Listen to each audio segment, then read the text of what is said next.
What is up, guys? Wraec is here with a new video, and today we got a new update.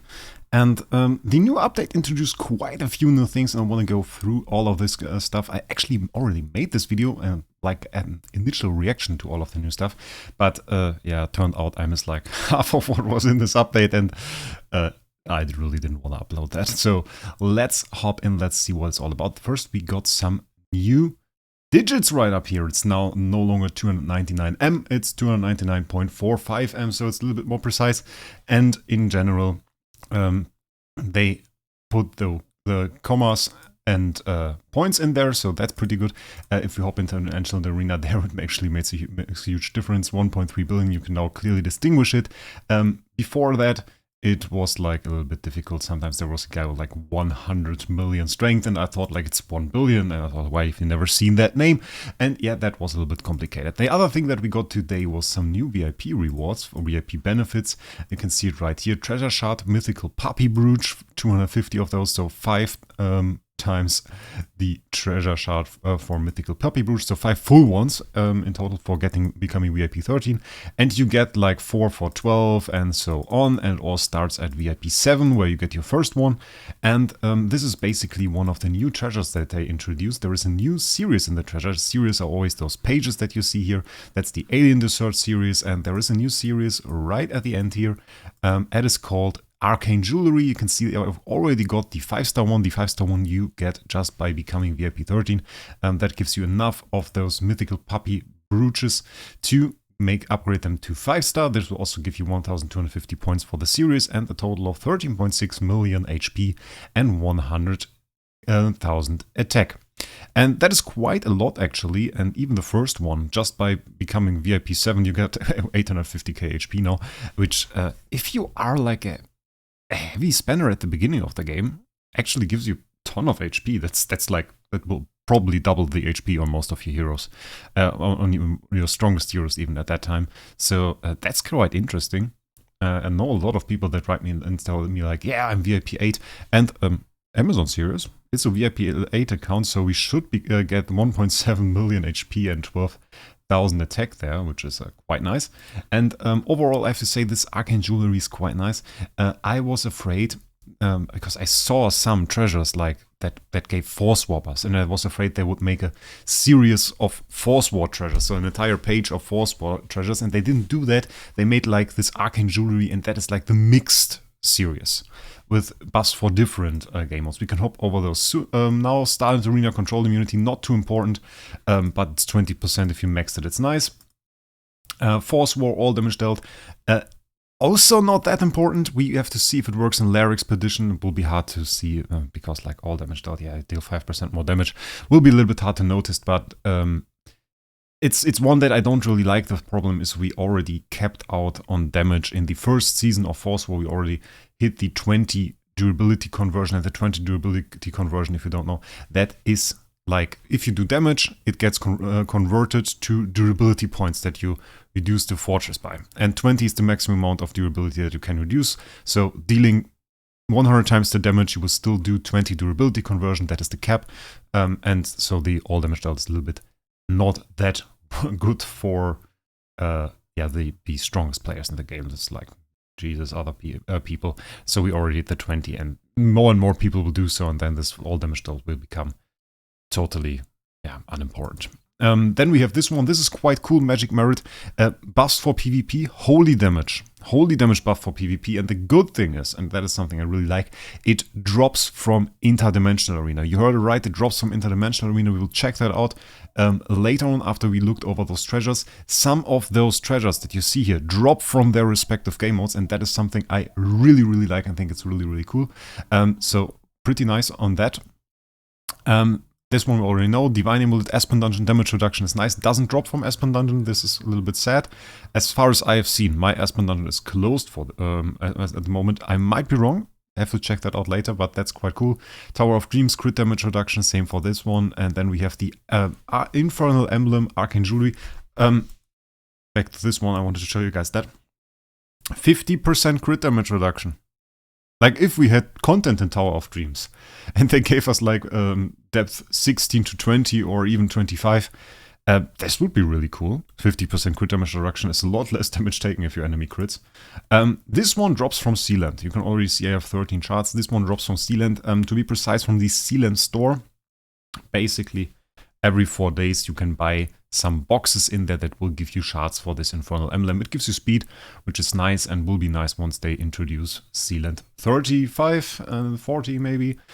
Which is like an ongoing theme with all of those, because a lot of those give buffs for game modes that didn't receive an update for quite some time. So yeah, it's a little bit sad actually. Ramsgate, some crit if you want to make that getting that perfect smash a little bit easier. Some crit, always nice, up to 15% is actually quite major. Same for this one. Vortex, you don't need it. You can clear Vortex with a good Starving Jar with full home. And my guide on Vortex that I posted months ago, actually, if you want to clear Void Vortex, Dominator and care for that, just Google Wraec Vortex Guide and you will find it, no problem. And yeah, I mean, this is nice, we take it. And those are some basic ones, not much to say here, other than this one you get for arena tokens. And it sucks, and I want to tell you why. I'll explain this right now. You can buy boxes to get shards for this one for arena tokens, and they cost 500 apiece. This is the maximum that you can get, 2.2 million HP and fixed attack 16,768. And I'm not quite sure at the moment how many you have to get. It's like 28, something around that. I'm not sure. But that is one treasure. Then you need another one to upgrade it to 2-star, then you need 2, 3, and so on. It will be very expensive to get down there, and you will need a lot. This is what you need to know. 20 shards to get one max one. And if we check out the arena store now, you can see it's here. Those are the boxes. You have a 70% chance to get one shard, a 20% chance to get 2 shards, a 9% chance to get 3 shards, and 1% chance to get 10 shards. And the thing is, from the ones that we tested, most of the people got 1 shard, which makes sense, 70%. It feels higher, by the way. It somehow feels higher, I don't know. And you get 1 shard. So you need, if you just get 1 shard every time, you need 20 of those boxes to get 1 time the treasure shard Whisper of Nature. 20 boxes cost you 10,000 of those arena coins, which is like completing 3 times, about getting 3 times Maverick, which is a lot. It's like 3 months worth of arena tokens plus, okay, you can get some from Trial of Champions and Free Tier and so on, but that is quite a lot. And you can get like Profit Ops from that, complete Profit Ops event, or get buy wishing coins to go do wishing coins event, and you can get a whole lot of progress, maybe even some sublimation chests for it, or you go for like what will be at the absolute maximum. After costing you thousands and thousands and thousands of arena tokens, will be a 2 million HP buff and a 16k attack buff. So, yeah, I don't think you should go for that. I am not sure if I will buy this, and I have like an endgame whale account, but I still think that this is expensive. I bought it to try it, but I honestly regret it. I don't think it's good. I don't think it's good at all. One thing I forgot, I just noticed, I have to show you guys that quick navigation to Arcane Jewelry. The series bonus for this are glorious flag chests. Just for having the 5-star one for VIP 13, you get 2 glorious flag chests already. So yeah, up to 4 glorious flag chests in there. Quite insane. Let's look at the interdimensional reward stuff. Same chest that we saw before, just for the holy damage treasure. And you can get, becoming Maverick, at the end of the season, you get 25 of those chests. So quite good.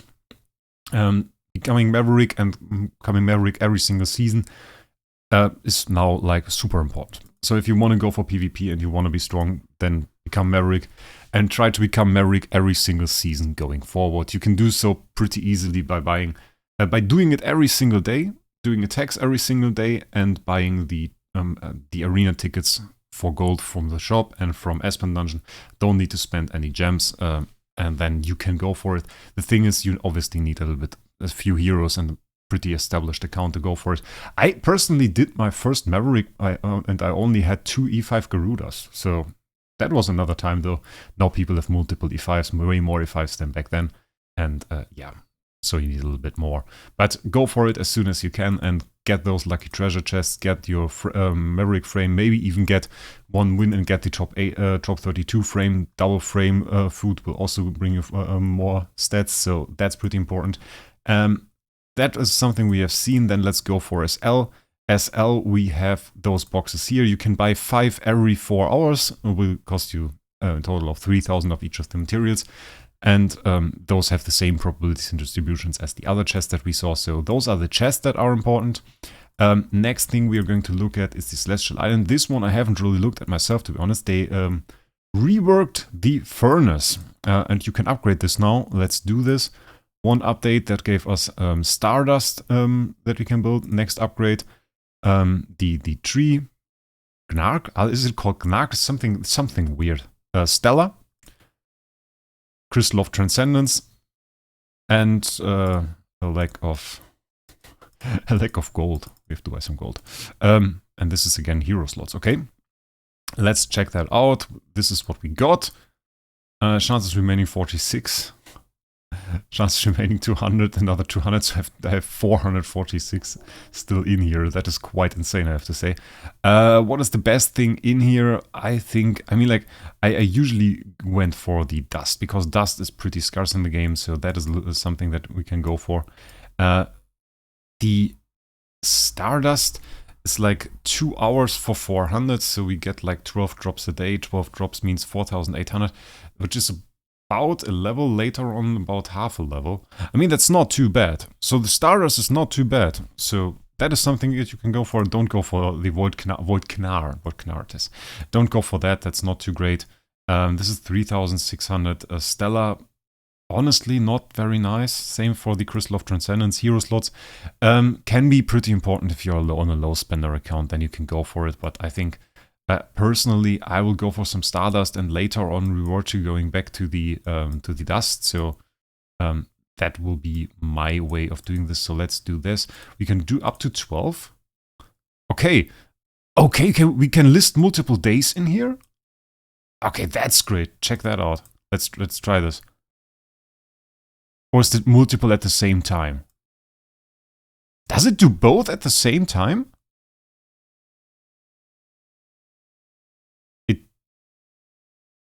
It does up to 2 at the same time. Okay, that's cool. That's cool. 2 of them work at the same time, and we can list like a whole lot in there. Okay, that's great. That's great. Did they include that? I mean, we did enough here, I guess. To let you see what we did. How close are we to the next one? 80. We need a little bit more upgrades here, and then we will have okay, it's Stone of the Void output. Not that important, but then we will reach level 36 here as well. Did they put that into the Idol Master, I wonder? Celestial Island, Furnace, Fusion Settings. Tap to select fusion items. Okay, we confirm. Does it just put them in there? What does it even do? Idol Master will only fuse selected items in batches. However, the item to be fused will not exceed its maximum available quantity in the furnace or the limit of the portion per slot. Okay.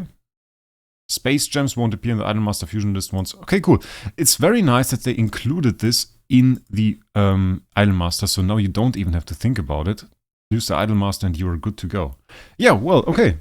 Pretty nice update in my opinion. The only thing I didn't really understand is that they gave that they put another reward into the VIP settings and put that treasure in here and gave basically high VIP players more stats. I mean, it doesn't really matter. It's a small percentage compared to the rest of my treasure stats, but it feels a little bit weird, honestly.